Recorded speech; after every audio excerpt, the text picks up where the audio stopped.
याद रखिए प्यारे साहब भाइयों, ये तय कर लें, ये नियत कर लें, हमने क़यामत के दिन जालिम बनकर नहीं उठना।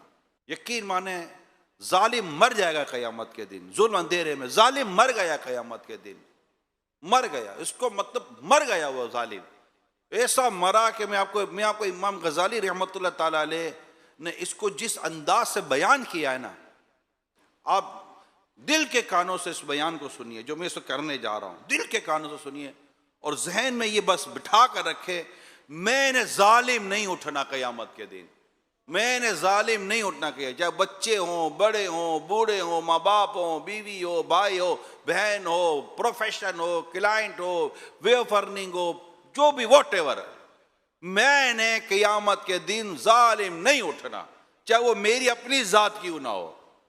कि मैं ही अपनी जान पर जुल्म करते करते मर गया तो कहां जाऊंगा मैं।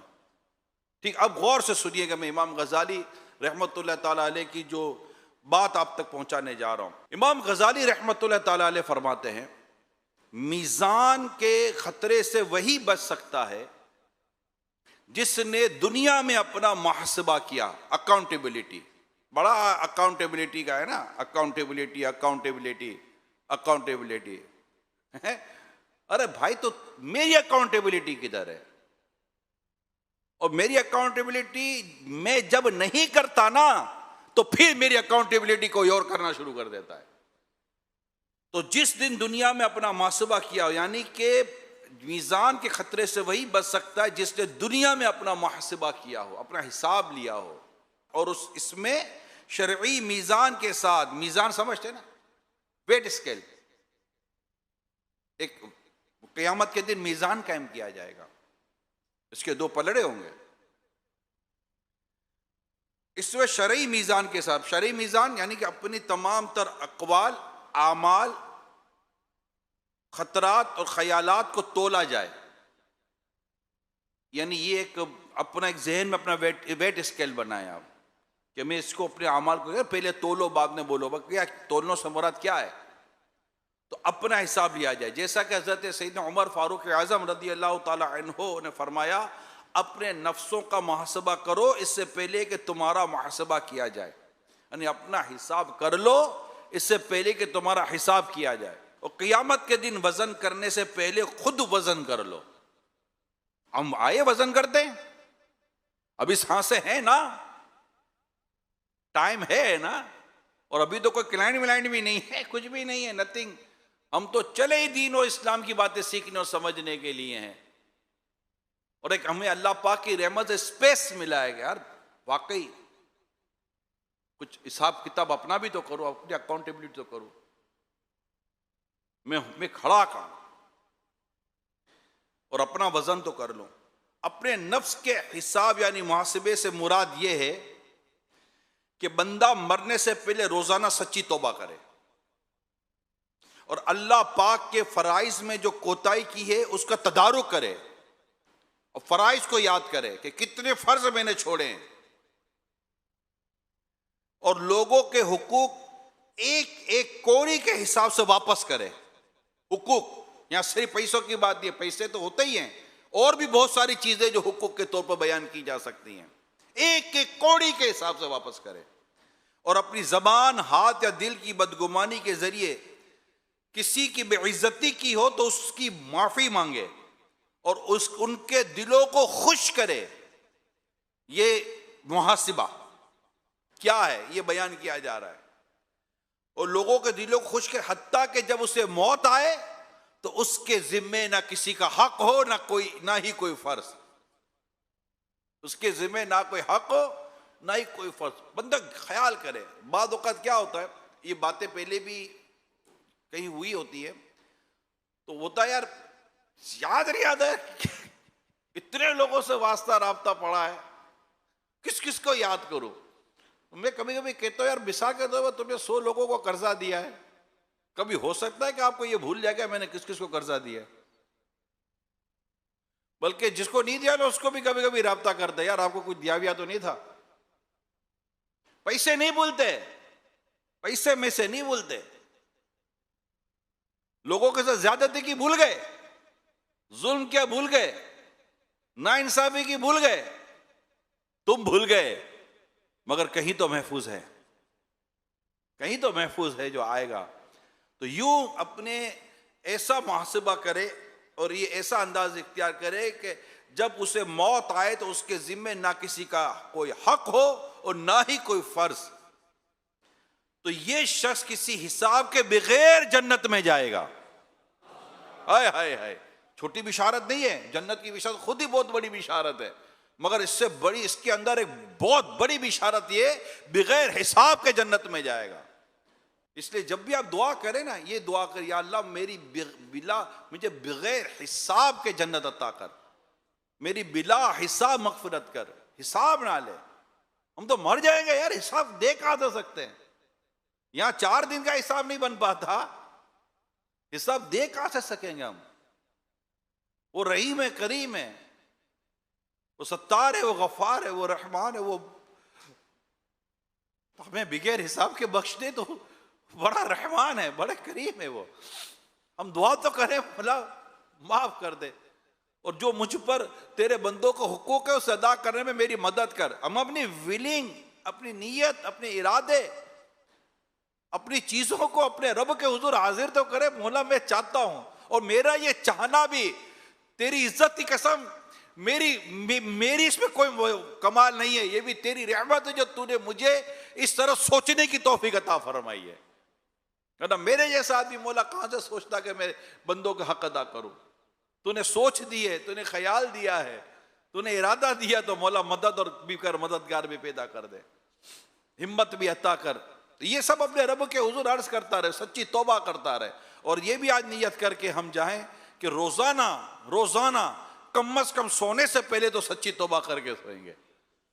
पक्की बात मैं आपको बता रहा हूं, हमेशा जब भी बिस्तर पर जाए ना, सोने से पहले, नींद करने से पहले, मतलब ये फाइनली हो कि मैं शायद नहीं उठ सकूंगा, बात समझ रहे, मैं शायद नहीं उठ सकूंगा, सो रहा हूं, पॉसिबल है मैं नहीं उठ सकूंगा, मैं अपने रब से माफी मांग कर सोऊं। और कुछ इस तरह अगर हो सके तो या अल्लाह अगर मुझसे कोई कुफर हो गया हो तो उससे तौबा करता हूं, ला इलाहा इल्लल्लाह मुहम्मद रसूलुल्लाह सल्लल्लाहु अलैहि वसल्लम, या अल्लाह मेरे सारे गुनाह माफ कर दे। मतलब ये सब करा कर सोए, अल्लाह पाक का नाम लेकर सोए, जिक्र अस्कार करके सोए। मैं सो जाऊं या मुस्तफ़ा कहते कहते, मैं सो जाऊं या मुस्तफ़ा कहते कहते, खुले आंख सल्ले अला कहते कहते। और आगे सुनिए, अगर वो लोगों के हुकूक अदा करने से पहले मर जाए तो क़यामत के दिन हकदार उसका घेराव करेंगे। आजकल बड़ा घेराव, अब अपने घेराव को याद करे, समझ रहे ना? उस दिन हकदार उसका घेराव करेंगे, कोई इसे हाथ से पकड़ेगा, कोई इसकी पेशानी के बाल पकड़ेगा, किसी का हाथ इसकी गर्दन पर होगा, कोई कहेगा तुमने मुझ पर जुल्म किया, कोई कहेगा तुमने मुझे गाली दी, कोई कहेगा तुमने मुझसे मजाक किया, कोई कहेगा तुमने मेरी गीबत करते हुए ऐसी बात कही जो मुझे बुरी लगती थी, कोई कहेगा तुम मेरे पड़ोसी थे लेकिन तुमने मुझे तकलीफ दी, कोई कहेगा तुमने मुझसे मामला करते हुए धोखा दिया, कोई कहेगा तूने मुझसे सौदा किया तो मुझसे धोखा किया और मुझसे अपने माल के ऐब को छुपाया, कोई कहेगा तूने अपने सामान की कीमत बताते हुए झूठ बोला, कोई कहेगा तूने मुझे मोहताज देखा और तू मालदार था लेकिन तूने मुझे खाना ना खिलाया, तो कोई कहेगा तूने देखा कि मैं मजलूम हूं और तू इस जुल्म को दूर करने पर कादिर भी था लेकिन तूने जालिम से मुसालहत की और मेरा ख्याल ना किया। अब बंदा गौर करे कि इस तरह अगर लोगों ने उसे घेर लिया, झूठी गवाही देने वालों, सोचो अगर तुम्हें उस शख्स ने पकड़ लिया, आज तो तुम निकल गए झूठी गवाही देकर, किसी ताकतवर ने तुम्हें बचा लिया, किसी ताल्लुकात वाले ने तुम्हें बचा लिया, आज तुम निकल गए, रिश्वत लेकर तुम निकल गए, रिश्वत देकर तुम निकल गए, कोई भी ताल्लुकात, कोई भी ग्रुप, कोई भी ये, कोई भी वो, कोई भी फुला, कोई फुला, तो कोई ये, तो कोई वो, तो कोई ये, तो कोई बिरादरी, तो कोई कम्युनिटी, तो कोई ताल्लुकात तुम्हें बचाकर ले गए। क़यामत के दिन कहां जाओगे? ए जालिमो तुम और तुम्हारा जुल्म का साथ देने वाला और तुम्हें जुल्म पर उभारने वाले, वो सब के सब गौर करें, मैं भी गौर करूं, आप भी गौर करें। फिर क्या करेंगे क़यामत के दिन? तो जब उस वक्त तेरा ये हाल होगा और हकदारों ने तेरे बदन में नाखून गाड़े रखे होंगे और तेरे गिरेबान पर मजबूत हाथ डाला होगा और तू इनकी कसरत के बायस, यानी बहुत सारे होंगे, हैरान और परेशान होगा, हत्ता कि तूने अपनी जिंदगी में जिससे एक दिरहम का मामला किया होगा या उसके साथ किसी मजलिस से बैठा होगा, तो गीबत, खयानत या हकारत की नजर से देखने के एतबार से इसका तुझ पर हक बनता होगा और तू इनके मामले में कमजोर होगा और अपनी गर्दन अपने आका और मौला की तरफ से इस नियत से उठाएगा कि शायद तो तुझे इनके हाथ से छुड़ाए, कि इतने में अल्लाह ताला की तरफ से निदा तेरे कानों में पड़ेगी, अल यौमा तुज्जा कुल्लु नफ्सिन बिमा कसबत ला ज़ुल्मल यौम। आज हर जान को इसके कमाए हुए आमाल का बदला दिया जाएगा। आज किसी पर ज्यादती नहीं होगी। उस वक्त हैबत के मारे, डर के मारे, खौफ के मारे तेरा दिल निकल जाएगा और तुझे अपनी हलाकत का यकीन हो जाएगा। और अल्लाह ने अपने रसूल की ज़बानी जो तुझे डराया था वो तुझे याद आ जाएगा। वला तहसबन्नल्लाह गाफिलन अम्मा यामलु ज़ालिमून। और ए सुनने वाले, हरगिज अल्लाह को उन कामों से बेखबर ना समझना जो जालिम कर रहे हैं। तेरा रब सब जानता है, तेरा रब सब जानता है जो कुछ हो रहा है। फिर ये आयत करिए, सूरह इब्राहिम की आगे भी आयत है। और अल्लाह उन्हें सिर्फ एक ऐसे दिन के लिए ढील दे रहा है जिसमें आंखें खुली की खुली रह जाएंगी, लोग बेतहाशा अपने सरों को उठाए हुए दौड़ते जा रहे होंगे, इनकी पलक भी इनकी तरफ नहीं लौट रही होगी और इनके दिल खाली होंगे। और लोगों को डराओ। ये सूरह इब्राहिम की आयत थी जिनका तर्जुमा मैंने आपको सुनाया। तो जब तू लोगों की इज्जतों के पीछे पड़ता है और माल खाता है तो किस कदर खुश होता है, लेकिन उस दिन तुझे किस कदर हसरत होगी जब तू अदल के मैदान में अपने रब के सामने खड़ा होगा। और उस वक्त तू मुफलिस, फकीर, आजीज और जलील होगा। ना किसी का हक अदा कर सकेगा, ना ही कोई उज़र पेश कर सकेगा। फिर तेरी वो नेकियां जिनके लिए तूने जिंदगी भर मुशक्कत बर्दाश्त की, बात समझ रहे? फिर तेरी वो नेकियां जिनके लिए तूने जिंदगी भर मुशक्कत बर्दाश्त की, तुझसे लेकर उन लोगों को दे दी जाएंगी जिनके हुकूक तेरे जिम्मे होंगे,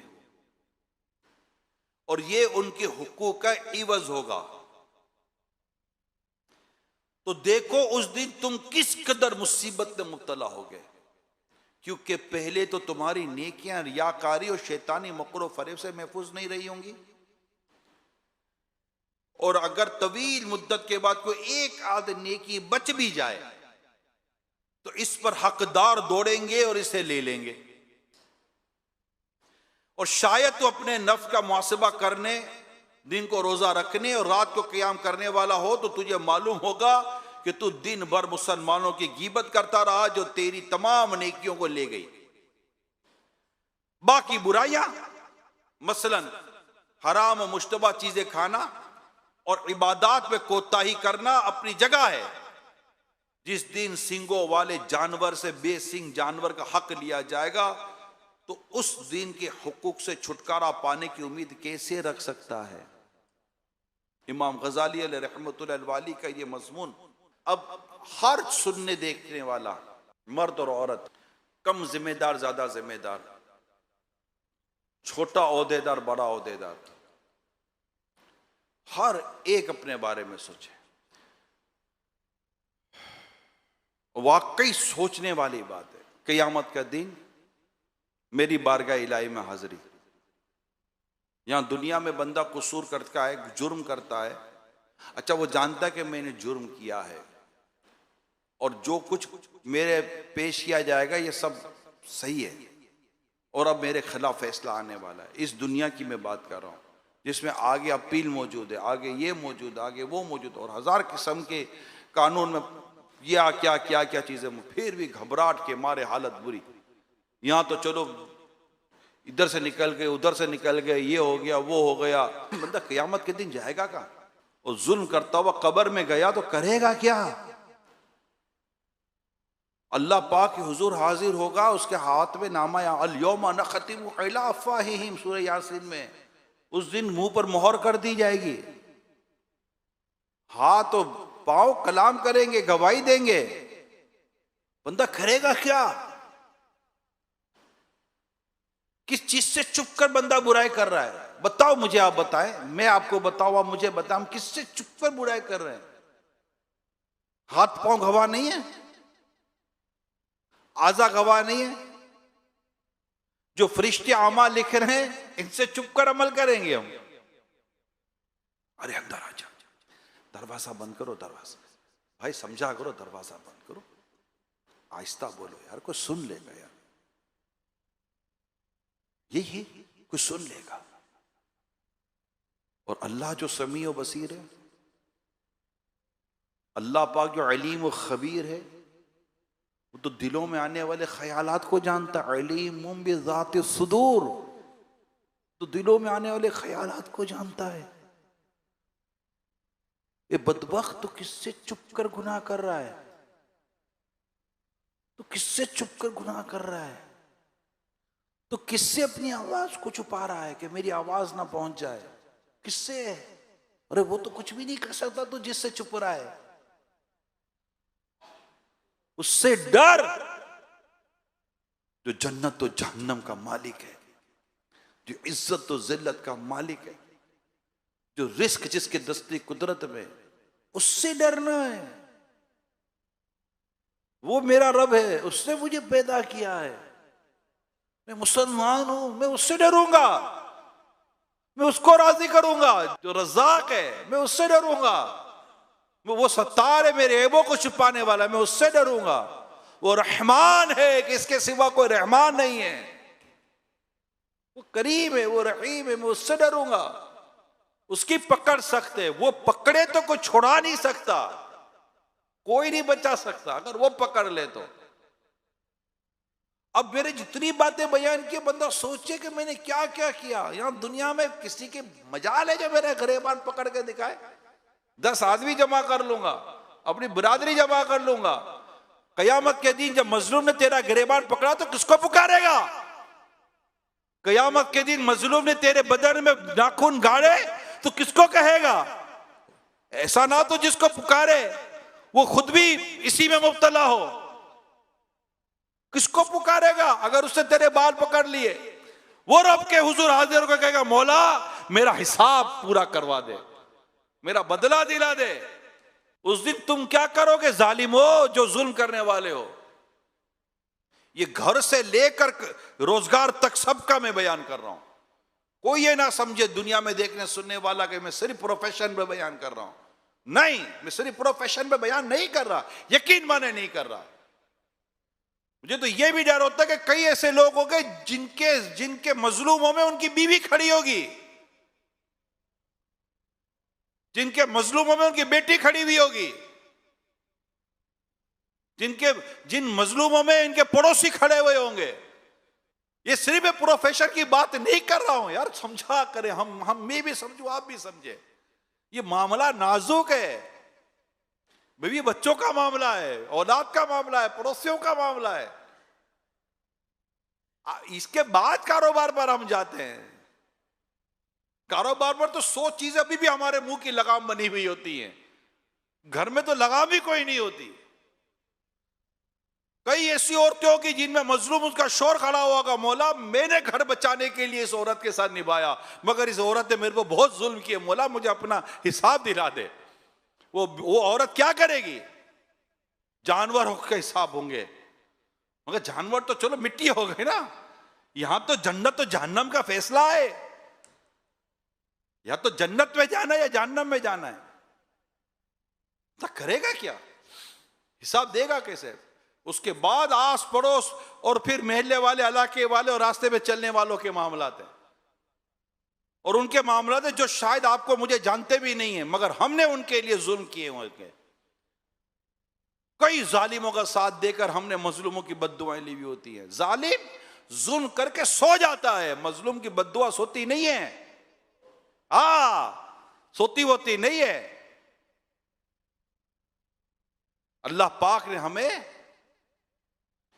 जो कुछ इस मामले में अपने इरशादात अता फरमाए, रसूल पाक सल्लल्लाहु अलैहि वसल्लम ने इरशादात अता फरमाए, और जो मीज़ान, क़यामत, पुल सिरात, हिसाब किताब, पुरसिश, आमाल, जमीन गवाह, यौमइज़िन तुहद्दिसु अख़बारहा। अल्लाहु अकबर। सूरह ज़िलज़ाल में अल्लाह फरमाता है यौमइज़िन तुहद्दिसु अख़बारहा। जमीन अपने राज उगलेगी, जमीन बयान करेगी कि किसने मुझ पे बुराई की, किसने मुझ पे नेकी की। कहां से कहां बचेंगे, कहां से, ये मुझे बता दें आप और मैं। अगर हमने अल्लाह पाक की रिजा के लिए सच्ची तौबा ना की, मजलूमों को राजी ना किया, जुल्म से आजाद ना हुए, और सारे हुकूक और फराइज अदा कर कर हम मौत की दहलीज तक पहुंचे, ये हमारा टारगेट है। हमारे टारगेट कुछ और बने हुए हैं। मैं ये अच्छा, उस टारगेट को पाने के लिए जितने जुल्म के दरिया पार करने कर जाऊंगा, जितने भी ज्यादती करनी है कर जाऊंगा, बस मेरा टारगेट हुआ है, मुझे उस सीट पर पहुंचना है, मुझे उस मनसब तक पहुंचना है, मुझे उस आमदनी तक पहुंचना है, मेरा लेवल वो होना चाहिए, मेरा क्लेबर वो होना चाहिए, मेरी पोजीशन वो होनी चाहिए। अरे what do you mean for position? कयामत के दिन तुम्हारी पोजीशन क्या होगी, इस पर गौर करो। जब कब्र में अकेले होगे तुम्हारी पोजीशन क्या होगी, इस पर गौर करो। जब कब्र की दोनों दीवारें मिलेंगी ना, फिर गौर करो कि ये जो दोनों दीवारें मिलेंगी और दबाएंगी, तो मेरी कब्र मुझे मां की तरह दबाएगी या मुजरिमों वाला दबाना होगा मेरा, कि मैं मुजरिम हूं, कि मुजरिम की पसलियां टूटकर एक दूसरे में पेवस्त हो जाएंगी।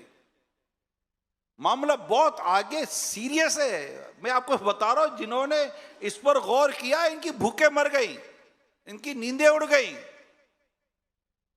इनकी मुस्कुराहटें चली गई। और ये आपको वो मिलेंगे जो खौफे खुदा से रोते हुए मिलेंगे। यहां तो हमारा खौफे खुदा से रोने का तो कोई ऐसा सिलसिला रहता ही नहीं है ना। रोजगार में रोएंगे, ये रोएंगे नहीं। इधर अगर हमारे पास 2-4 केसेस पड़ जावे, हमारी हालत क्या हो। मेरे प्यारे से भाइयों, बता गौर करें, कयामत के दिन ये अपने जुर्मों की फाइलें लेकर आएगा, और वो रहमान और रहीम ने उस पर रहम ना किया तो वो जाएगा कहां? महबूब पाक सल्लल्लाहु अलैहि वसल्लम की बारगाह से शफाअत ना मिली तो वो जाएगा कहां? ना उठ सकेगा कयामत तलक, खुदा की कसम, जिसे तूने नजर से गिरा के छोड़ दिया। और रसूल पाक सल्लल्लाहु अलैहि वसल्लम अपनी उम्मत से बेपनाह मोहब्बत फरमाते, ये आपको याद होना चाहिए, कभी मत भूलना। अल्लाह हमें इसको याद रखने की तौफीक अता फरमाए। आपको अपनी उम्मत से इतनी मोहब्बत है कि आप नमाज फजर अदा कर रहे हैं, इमामत फरमा रहे हैं, और कहीं बच्चे के रोने की आवाज आती है तो आप अपनी किरात मुख्तसर कर देते हैं कि माँ जल्दी बच्चे के पास जाए। ये आपका रहम है उम्मत पर कि बच्चा रो रहा है। आपको अपनी उम्मत से बहुत मोहब्बत है। आपने अपने रब की बारगाह में अपनी उम्मत के लिए दुआएं की हैं, आप अपनी उम्मत के लिए रोए। वो शख्स कैसे बचेगा जो सरकार की उम्मती पर ज्यादती करता हुआ आप बारगाह रिसालत में हाजिर होगा? बताए ना, वो कैसे बचेगा? अगर उससे प्यारे मुस्तफ़ा करीम ने पूछ लिया कि क्या तूने ना जाना मुझे मेरी उम्मत से कितनी मोहब्बत थी, तूने मेरी उम्मती पर जुल्म किया। बाद वक़्त बंदा डरता है। अगर मैं प्रोफेशन पर भी आऊं तो आदमी डरता है। डॉक्टर डरे, वकील डरे, जज डरे, सबको अल्लाह से डर रहा है। उसकी पकड़ सकते, उसकी पकड़ सकते। हिसाब किताब है, हिसाब किताब हक है, हिसाब किताब सच है। बच्चे निकलेगा कहां से वो अगर पकड़ में आ गया? इसी तरह सारे बिजनेसमैन, तिजारत करने वाले, जो कर रहे होते हैं, जिसका जो प्रोफेशन, सबको डरना चाहिए कि मेरा बनेगा क्या क़यामत के दिन अगर मैं जालिम बनकर उठा। हर एक को अपने लिए खुलासे पैदा करनी है और अपने रब को राजी करना है, सच्ची तौबा करनी है, या अल्लाह माफ कर दे, माफ कर दो। फिर ढूंढना है, सबको ढूंढना है और ढूंढ कर राजी करना है। इस पर तो अल्लाह पाक हमारे हाल पर रहम फरमाए। खुदा ना खास्ता, यानी मैं अगर अपने जो इस वक्त जो प्रोफेशन पे जैसे वकला वगैरह जो हैं, इस पर तो आपका वास्ता तो बेवाओं से पड़ता है, यतीमों से पड़ता है, विरासतों से पड़ता है, पता नहीं कितनों से वास्ता पड़ता है। या गौस पाक उफ, हमें कोई बेवा का केस आया, कोई यतीम का केस आया है, कोई विरासत का केस आया, कोई तलाक का केस आया, खुदा ना खास्ता मेरी वजह से कोई ऐसा नाजायज और गुनाह भरा काम हो गया, हो गई थी तलाक, साथ कर दिया, तो क्या जिंदगी वो हराम कारी करते रहेंगे तो क्या मैं भी मरा? विरासत का मामला, वो तो माल ले गया अपना, मुझे तो 2 पैसे आगे पीछे से दे गया, मेरे तो ये पैसे जो देगा 2 महीने के अंदर बिल में निकल गए, इलेक्ट्रिक के बिल में ही। वो तो बहुत बड़ा अमाउंट लेकर आगे पीछे हो गया, वो तो अपना मामला खुद ही देखे, अब मैं कैसे हिसाब दूंगा ये पैसों का? इसी तरह यतीम, बेवा, विरासत, ये वो, बाप रे बाप मामला, ये सबसे मतलब ये सबसे बचा जा सकता है। मैं आपको सही बता रहा हूं, सबसे बचा जा सकता है। एक चीज की जरूरत है, सिर्फ एक अमल चाहिए, सही माना, सिर्फ एक अमल चाहिए, सबसे बचा जा सकता है, खौफ खुदा। सिर्फ खौफ खुदा चाहिए। अल्लाह फरमाता मुझसे डरो अगर मोमिन हो। सिर्फ अल्लाह से बंदा डरता रहे, और डरना है, वो देख रहा है, उससे खुद फरमा, ये मतलब कुरान दे, या अय्युहल्लज़ीना आमनु तक़ुल्लाह, या अय्युहल्लज़ीना आमनु तक़ुल्लाह, ए ईमान वालो अल्लाह से डरो, अल्लाह से डरो। अल्लाह से तो डरना है, हदीस में अल्लाह से डराया गया है, अल्लाह से डरने का कहा गया है, और हम अल्लाह से ना डरे, सबसे डरे। एक ही अमल है, मैं आपको सही बता रहा हूं, अल्लाह मुझे सही मानों में अपना खौफ अता करे, अल्लाह आपको भी अपना सही मानों में खौफ अता करे। बंदा बस जब बंदा अपने रब से डरेगा, नमाज कैसे कज़ा करेगा, झूठ कैसे बोलेगा? मेरा रिश्वत का बयान मौजूद है इसके अंदर, यही आज के लिए, झूठी गवाही पर बयान मौजूद है आज ही के लिए, अमानत पर बयान मौजूद है आदि के लिए, अभी के लिए। मगर मैं यही सोच रहा हूं कि कितने बयान करो। शराबें पी जा रही है, जुए खेले जा रहे हैं, रिश्वतें ली जा रही है, झूठी गवाहियां दी जा रही है, झूठे डॉक्यूमेंट्स बनाए जा रहे हैं, फेक डॉक्यूमेंट्स बनाए जा रहे हैं, रिश्वतें ली जा रही है, रिश्वतें दी जा रही है। यानी बड़ा रिश्वत का अमाउंट, ये नहीं है कि बड़ा रिश्वत का अमाउंट खुद ही खा जाएगा, इसको पता है कि इसकी कितनी परसेंटेज का आंका देनी है, तुम केस लगा दो, बात हो गई है। मगर ये पैसा कहां लेकर जाएगा? ये आगे क्यों भर रहा है अपने पेट के अंदर? फिर यही माल अपने बच्चों को खिलाएगा, यही माल अपने बीवी को खिलाएगा, यही माल अपने घर वालों को खिलाएगा। फिर कयामत के दिन का कयामत के दिन का ख्याल करें, फिर कयामत के दिन क्या होना है। मैं आपको बताऊं, एक रिवायत सुनाता हूं। बरोज़ क़यामत एक शख्स बारगाह इलाही में हाजिर किया जाएगा, उसकी बीवी बच्चे फरियाद करेंगे, या अल्लाह, इसने हमें दीन के अहकाम नहीं सिखाए और ये हमें हराम रोजी खिलाता था, लेकिन हम ला इल्म थे। ये देखने सुनने वाले इस जुमले को भी याद रखें, लेकिन हमें इल्म ना था, और यहां वो लोग क्या करेंगे जिनको इल्म है। बात समझ रहे हैं? बाद औक़ात बंदा हराम कमाता है अपने बीवी बच्चों की वजह से, लाओ ना, माज़अल्लाह सुम्मा माज़अल्लाह ताने मिलते हैं। क्या ईमानदारी के लेकर बैठे हुए, माज़अल्लाह, क्या सच्चाई लेकर बैठे हुए, देखो वो भी तो वकील है, वो भी तो ये, वो भी तो वो है, कहां के कहां निकल गया। तुम आज तक मोटरसाइकिल भी अपनी नहीं ले सके, देखो उसकी कार आ गई है, गरीबों के साथ मर गई हूं, फंस गई हूं। बच्चा बोलता है देखो वो इधर निकल गया, उधर निकल, उससे ताल्लुकात बना लिए, उससे ताल्लुकात बना लिए, आप भी थोड़ा रास्ता बना लो। इस तरह ये भी रास्ता बनाए, ये भी जा रहा है, और उसको रास्ता दिखाने वाले भी फिर बर्बादी की तरफ जा रहे हैं। मगर यहां में उनकी ये रिवायत में उनका जिक्र है जो ला इल्म थे, जिन्हें इल्म ना था कि उसे हराम खिलाया जा रहा है। यहां तो हराम खिलाने पर बाकायदा उकसाया जा रहा है, हराम कमाने पर उकसाया जा रहा है, उल्टे सीधे केसेस लेकर उकसाया जा रहा है। क्या मतलब कि देखो वो फला फला फला की मिसालें दी जा रही हैं, उसने अपने किराए के घर से अपना घर ले लिया, उसने वो कार से इतनी 2-2 कारें वाला हो गया, उकसाया जा रहा है। शादी ब्याह के मौके पर देखो उसके ठाट वाट है, उसको उकसाया जा रहा है कि तुम भी हराम कमाओ। तो ये हराम दोनों सूरतों में, ये जो हराम कमाने वाला और हराम कमाने के लिए ये सारी जो मतलब पीछे से पूरा प्रेशर करने वाले, जरा सोचो तुम क़यामत के दिन क्या जवाब दोगे अपने रब के हुजूर। यहां तो मैं उनका जिक्र कर रहा हूं रिवायत के अंदर जो ला इल्म थे, इन्हें इल्म ही ना था कि ये कहां से कमा, ये हराम कमा कर ला रहा है। तो रिवायत सुनिए, दोबारा मैं बयान करने जा रहा हूं कि बरोज़ क़यामत एक शख्स बारगाह इलाही में हाजिर किया जाएगा, उसके बीवी बच्चे फरियाद करेंगे, या अल्लाह पाक इसने हमें दीन के अहकाम नहीं सिखाए और ये हमें हराम रोजी खिलाता था, लेकिन हम ला इल्म थे, हमें इल्म ना था, लिहाजा उस शख्स को हराम रोजी के सबब इस कदर पीटा जाएगा कि उसकी खाल तो खाल, गोश्त भी उधड़ जाएगा। फिर उसको मीजान यानी तराजू पर लाया जाएगा, फरिश्ते उसकी पहाड़ के बराबर नेकियां लाएंगे। हज किया ना, ज़कात भी दी थी, अच्छा नमाज़ें भी पढ़ रहे थे, निशान भी हो गया था,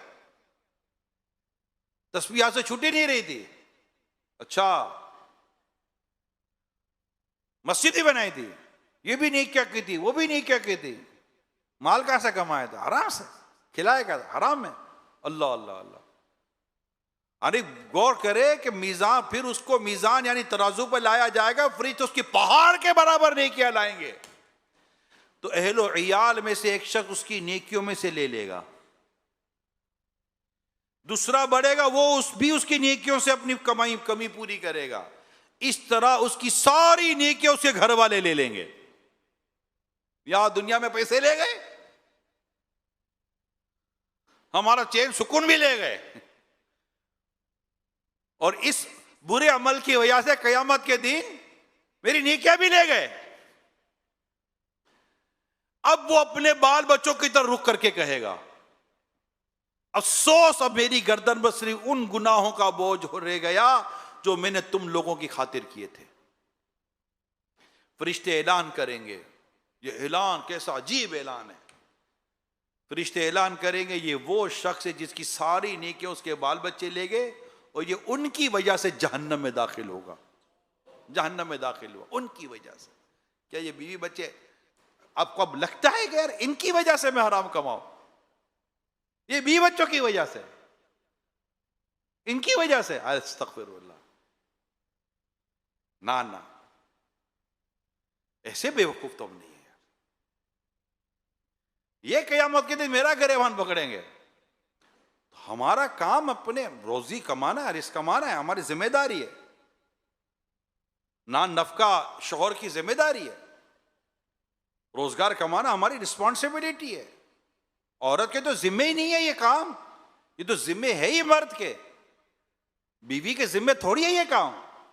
बीवी की जिम्मेदारी घरेलू खानादारी, और मर्द की जिम्मेदारी बाहर से रोजगार कमा कर लाना, नान नफका पूरा करना, घर देना, कपड़े देना, खाना देना, उर्फ के मुताबिक, जो उर्फ आदत के मुताबिक है। ये मर्द की जिम्मेदारी, औरत की थोड़ी थी।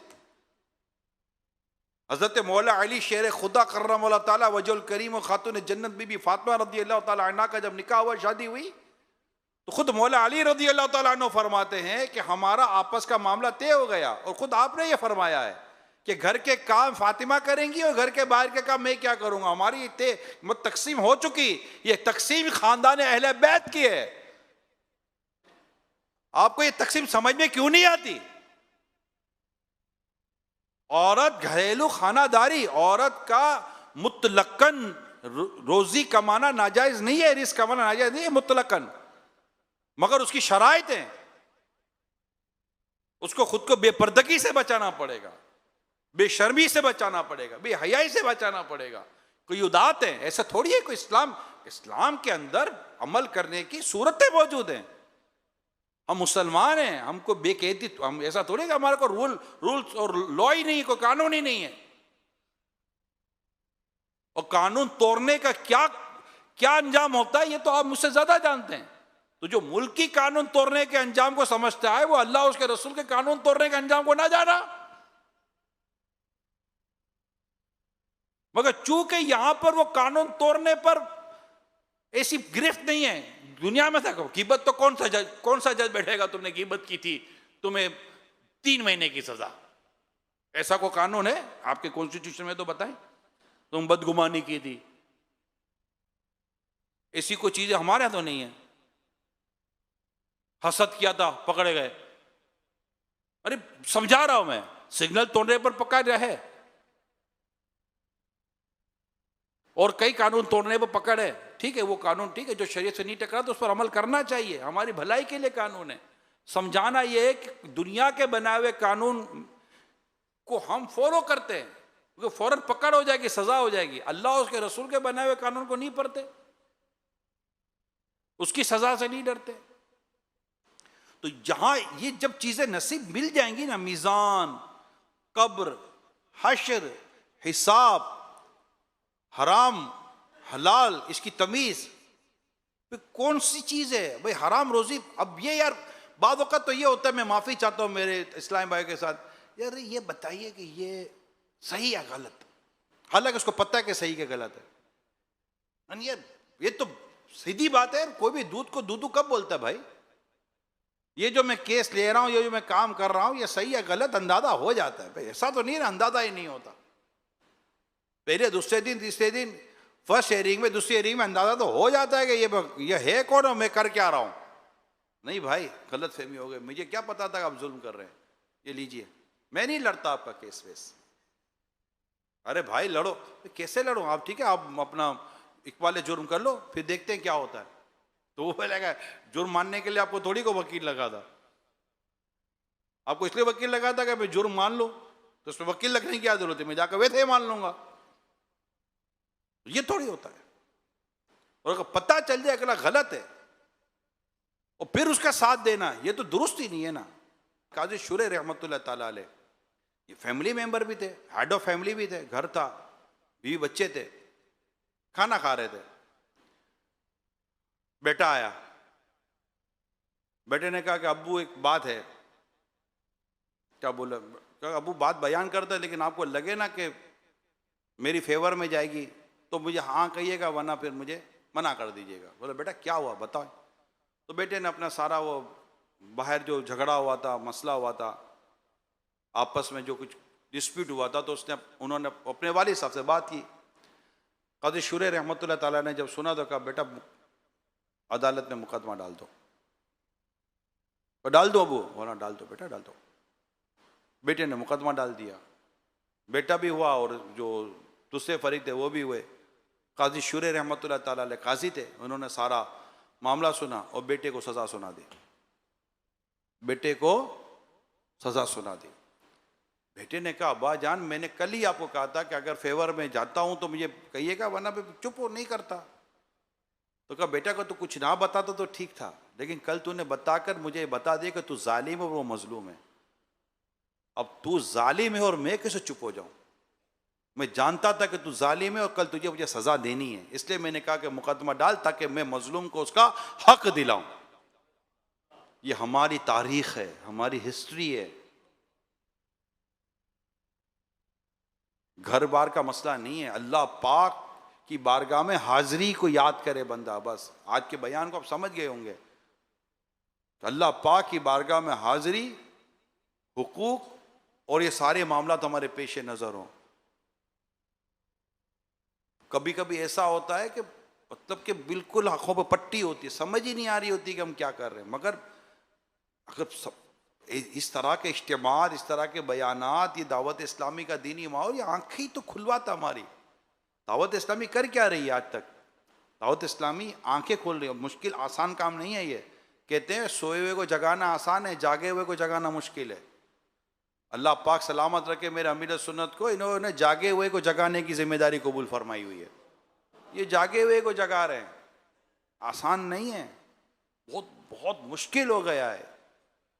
लोगों को ख्वाहिशात से रोकना ये कोई आसान नहीं है। ख्वाहिशात से रोकना इस पुरफितन दौर में सुन्नतों पर अमल करके सुन्नतों पर चलाना, आती हुई रोजी के बारे में पता हो कि हराम है तो छोड़ देने, मतलब छोड़ देने का जज्बा मिल जाए, चेहरे पर दाढ़ी आ जाए, सर पर इमामा आ जाए, सच का दाई बन जाए, हक का दाई बन जाए, बातिल से नफरत करे, ना हक चीज़ें छोड़ दे। इतने मतलब के नफ्स के अंदर अल्लाह पाक की रहमत से इस कदर इसके ऊपर अपनी वो डाल देना, ये बस अल्लाह ने काम लिया, वो काम ले रहा है। तो दावत इस्लामी का ये जो एक अंदाज है ना, इसकी तरफ मैं आपकी तवज्जो दिलाऊंगा कि हमें आना है, हमें नेकी करने की तौफीक मिल जाती है, हमें गुनाहों पर रुकने की तौफीक मिल जाती है, हमें नफ्स पर काबू पाने की तौफीक मिल जाती है, अल्लाह पाक की बारगाह में सच्ची तौबा करने की तौफीक मिल जाती है,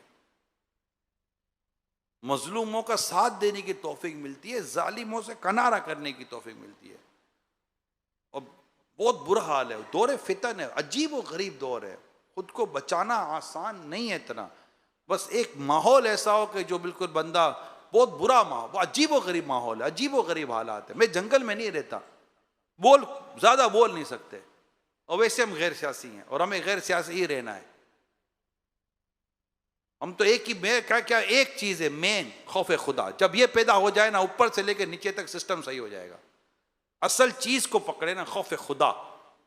जब बंदा अपने रब से डरेगा तो मामला सेट हो जाएगा। मैं ऑस्ट्रेलिया में था, वहां पर इस तरह के कोई मुल्क की हालात तो बड़े तबसरे हो रहे थे।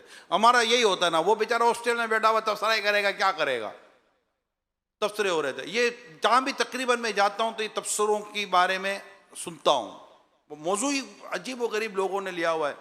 मैं वही कह रहा हूं कि सारी दुनिया की अकाउंटेबिलिटी करनी है, अपनी अकाउंटेबिलिटी नहीं करनी। अपना नमाज का टाइम आया चला गया, अपने बारे में नहीं सोचना कि मैंने क्या करा। अपनी अकाउंटेबिलिटी, दूसरे के बारे में सोचना है, दूसरों के बारे में ख्याल करना है, ये सारी चीजें थी। तो दावत इस्लामी क्या करे? मैं दावत इस्लामी पत्तों पे नहीं, जड़ों पर पानी डाल रही है। बोलो ये क्या? मैं हम कॉलेज यूनिवर्सिटीज में काम करें, हम इदारों में काम करें, हम नेकी की दावत का काम करें, हम बुराई से मना करने पर काम करें, हम अमर बिल मारूफ व नही अनिल मुनकर पे काम कर रहे हैं। बोले ये क्या? मैं कहा ये है कि जब कोई शख्स खौफ खुदा और इश्क रसूल के साथ किसी भी मनसब पर आकर बैठेगा, इंशाल्लाह जुल्म नहीं करेगा, डरेगा ना। अल्लाह से डर पैदा हो गया। ऑफिस में हर कोई आकर थोड़ी झांकता है, तमाम ऑफिस के अंदर के सीसीटीवी कैमरे लगे हुए, और लगा भी हो तो जो सीसीटीवी जो स्क्रीन में बैठा हुआ है उसको खुटाने में कितनी देर लगती है? आधा तेरा आधा मेरा। यहां तो मसला ही कोई नहीं है ना, आधा तेरा आधा मेरा, इतना तेरा इतना मेरा, इतना तू रख इतना मैं रखता हूं। ये तो जबान पर बोलने में कोई झिझक ही नहीं है कि ये मैं कर क्या रहा हूं।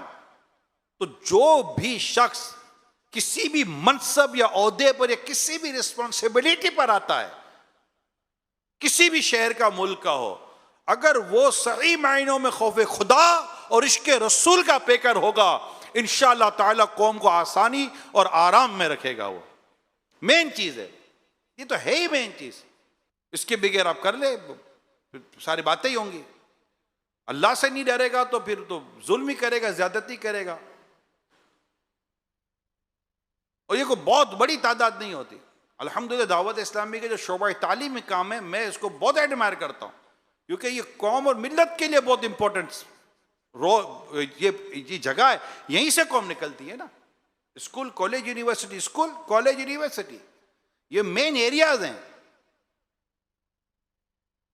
जहां से लोग निकल के कहीं ना कहीं जाते हैं ना। जर्नल ही यही है ना, जर्नल ही यही है। अगर वहीं पर, ये तो मेन एकेडमी है, अगर यहीं पर प्रॉपरली काम हो जाए। अच्छा, अब यहां तो काम हो जाए, लेकिन अब जो दीगर शोबों में, मिसाल के तौर पर आपका शोबा ले लें, अब आपका शोबा ले लें, तो आपके शोबे के अंदर आप मैदान अमल में आए। अब की तक की जो अगर हमसे गलतियां हुई और होती है, गुनाह क्यों नहीं होते, गुनाह हो रहे होते, गलतियां हो रही है, तो बंदा सच्ची तौबा करे और फिर रब के दीन को फैलाने और उम्मत महबूब सल्लल्लाहु अलैहि वसल्लम की इस्लाह करने और अपनी इस्लाह करने की तरफ आ जाए।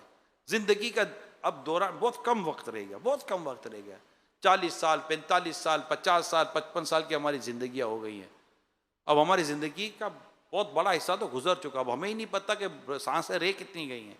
अब इन बच्ची कुची सांसों में सच्ची तौबा करके जन्नत के वाले अमल करने। और जो आज हमने सुना है, अगर इसमें कहीं कोई ऐसी बात किसी के लिए है कि यार ये ढूंढो मजलूमों को, सारे वो कहते सारे स्टाफ को लगा दो, यार ढूंढो, सारी फाइलें निकालो, कौन है, किधर से निकालो यार। ओ भाई, तुमने भी मेरे साथ मिलकर बड़ा उसके साथ किया था ना, मैं भी कर रहा हूं, आप भी। यानी ये समझ रहे हैं आप, जब टीम वर्क के साथ जुल्म किया तो टीम वर्क के साथ माफिया भी तो मांगनी है। पूरी तैयारी के साथ जब निचोड़ा है तो पूरी तैयारी के साथ अब वापस भी तो करना है ना। सबको साथ लेकर ही गुनाह किए तो अब सबको साथ लेकर अब खुलासे भी तो करनी है ना। और ये काम करने के लिए बैठे तो जिंदगी शायद गुजर जाएगी, काम अपनी जगह चलता रहेगा, मगर बात वही है कि जो अपना मुहासिबा जिसका मैंने बयान किया, सही मायना में मुहासिबा करके जो दुनिया से जाएगा, तो इमाम गजाली रहमतुल्लाह ताला अलैह ने जो हमें बिशारत दी है कि